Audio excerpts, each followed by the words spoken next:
ফজর নামাজ সম্পর্কে বলছিলাম। ফজর নামাজ সম্পর্কে কি শুনলেন যে তোমরা ফজর নামাজ কায়েম করো, কারণ ফজর নামাজে কানা মাশহুদা, হাজির হন। আল্লাহ বলছেন হাজির হন।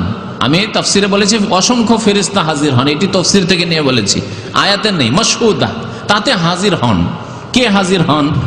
হ্যাঁ, এই কথা জানতে হবে নবী করিম সাল্লাল্লাহু আলাইহি ওয়াসাল্লামের হাদিস থেকে। বুখারী মুসলিমের হাদিস রয়েছে, নবী করিম সাল্লাল্লাহু আলাইহি ওয়াসাল্লাম ইরশাদ করেছেন, আবু হুরায়রা রাদিয়াল্লাহু তাআলা আনহু বর্ণনাকারী বলছেন, ইয়াতাআকাবুনা ফীকুম মালায়েকাতুন বিল-লাইল ওয়া মালায়েকাতুন বিন-নাহার।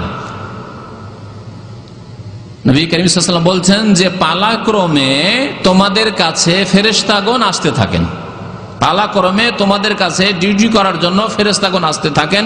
মালায়েকাতুন বিল-লাইল, একদল ফেরেশতা আসেন রাত্রে, ওয়া মালায়েকাতুন বিন-নাহার, আর একদল ফেরেশতা আসেন দিনে। তাহলে দিনে ফেরেশতারা ডিউটি করতে আসেন দুইবার, একবার সকালবেলা আসেন ফজর নামাজে একদল ফেরেশতা আসেন, আর একদল ফেরেশতা আসেন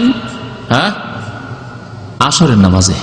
ফজর নামাজে একদল ফেরেশতা আসলেন যারা ফজর থেকে শুরু করে আসর পর্যন্ত ডিউটি করেন, শিফটিং ডিউটি, দুই শিফটের ডিউটি, কিন্তু 24 ঘন্টার ডিউটি চলতে থাকে ফেরেশতাদের। আসরের নামাজে যেসব ফেরেশতারা আসেন তারা ফজর পর্যন্ত ডিউটি করতে থাকেন। যারা ফজরে এসেছেন যেসব ফেরেশতারা, তারা আসর পর্যন্ত ডিউটি করে চলে যাবেন, কিন্তু আসর নামাজে তারা মওজুদ থাকেন। আসর নামাজে তারা মসজিদে হাজির হয়েছেন, কি আসলো কি আসলো না, কে নামাজ পড়লো কে নামাজ পড়লো না, তারা সেটা পর্যবেক্ষণ করেন, লিখেন আমল নামায়। আর যারা রাতের ডিউটি করার জন্য আসর নামাজে যে নতুন দল চলে আসছেন ফেরেশতারা ডিউটি করার জন্য, তারাও থাকেন এবং তারাও লিখেন। তাহলে দুই দল ফেরেশতা একসাথে হাজির হয়ে যান কোন কোন নামাজে? আসর নামাজে এবং ফজর নামাজে। যারা সারা রাত ডিউটি করে চলে যাবেন তারাও ফজরে হাজির থাকেন, যারা ডিউটি করবেন দিনের সেই জন্য তারাও হাজির থাকেন।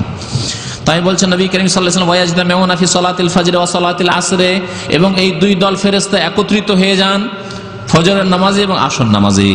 সুম্মা ইয়ারুজুল্লাযিনা বাতু ফিকুম, ওই সব ফেরেশতারা যারা আসরে এসেছিলেন ফজর দেখে যাবেন, তারা সারা রাত কাটিয়ে আল্লাহ পাক রব্বুল আলামিনের দরবারে হাজির হন ফজর নামাজের পরে। আর যারা সারাদিন থাকলেন তারা আসর নামাজে আল্লাহ পাক রব্বুল আলামিনের দরবারে হাজির হন। ফায়াসআলুহুম ওয়া হুয়া আ'লামু বিহি, আল্লাহ পাক রব্বুল আলামিন সেই সব ফেরেশতাদেরকে জিজ্ঞাসা করেন, অথচ আল্লাহ তাদের চাইতে বেশি জানেন। আল্লাহ জানেন ভালো করে যে আমার কোন বান্দা কোন মানুষ নামাজ পড়তে এসেছে আর কে আসেনি, ভালো জানেন। তারপরেও জিজ্ঞাসা করেন। আল্লাহ সবকিছু জানেন, তারপরে আমল নামা লিখতে বলেছেন, কর্মলিপি লিখতে বলেছেন। আল্লাহ পাক রব্বুল আলামিন তার ইলম দিয়েই বিচার করে দিতে পারেন, কিন্তু আমাদের উপর তার প্রমাণ হুজ্জত কায়েম করার জন্য সবকিছু নোট করা থাকবে আমল নামে, ফেরেশতারা নোট করতে আছেন। তো ফেরেশতাগণকে জিজ্ঞাসা করে আল্লাহ পাক রব্বুল আলামিন যে কাইফা তারাকতুম ইবাদি, আমার বান্দাদেরকে কি অবস্থায় ছেড়ে আসলে, আমার বান্দাদেরকে মুসলিমদেরকে কি অবস্থায় ছেড়ে আসলে। যেই শহরে যেই গ্রামে যে সব ফেরেশতা, তাদেরকে ওইভাবে আল্লাহ জিজ্ঞেস করেন। দাম্মাম শহরে যে সব মসজিদে ফেরেশতারা আছেন ফজর নামাজে আসর নামাজে, তাদেরকে জিজ্ঞাসা করেন দাম্মামের মুসলমানদের কি অবস্থায় দেখে আসলে, তারা কে কে নামাজ পড়তে এসেছিল। যারা ঢাকায় আছেন তাদেরকে, সেসব ফেরেশতারাকে আল্লাহ পাক রব্বুল আলামিন ঢাকার মুসলমানদেরকে কি অবস্থায় দেখে আসলে।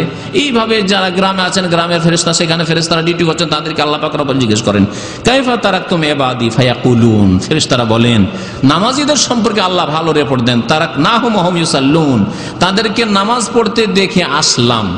ওয়া আতাইনাহুম ওয়া হুম ইউসাল্লুন, আর যখন আমরা সেখানে পৌঁছেছিলাম, যে দল ডিউটি করার জন্য পৌঁছেছে থাকবে তারপরেও, তারা বলেন ওয়া আতাইনাহুম ওয়া হুম ইউসাল্লুন, তাদের কাছে যখন গিয়েছিলাম তখনও তারা নামাজ পড়ছিল, আসরে গিয়েছিলাম তখনও নামাজ পড়তে দেখেছিলাম, আর ফজরে যখন ছেড়ে আসলাম তখনও নামাজ পড়তে দেখে আসলাম। যারা ফজরে এসেছেন তারা বলবেন এই আল্লাহ, ফজর নামাজ যখন গিয়েছিলাম তখন দেখলাম তাদেরকে নামাজ পড়তে মসজিদে, আর আসরে আবার যখন ফিরে আসতে যাচ্ছিলাম তখন দেখে আসলাম যে তারা নামাজ পড়ছে। আল্লাহু আকবার। তারাকনাহুম ওয়া হুম ইউসাল্লুন ওয়া আতাইনাহুম ওয়া হুম ইউসাল্লুন, বুখারী মুসলিম শরীফের হাদিস। তাহলে ফজর নামাজ আসর নামাজ এই দুই নামাজে যদি কেউ হাজির না থাকে, তাহলে দুই দল ফেরেশতা, অসংখ্য ফেরেশতাগণ আল্লাহ পাক রব্বুল আলামিনের দরবারে রিপোর্ট দিবে যে এরা গায়ের হাজির, নামাজ পড়ে না, এরা বেনামাজ।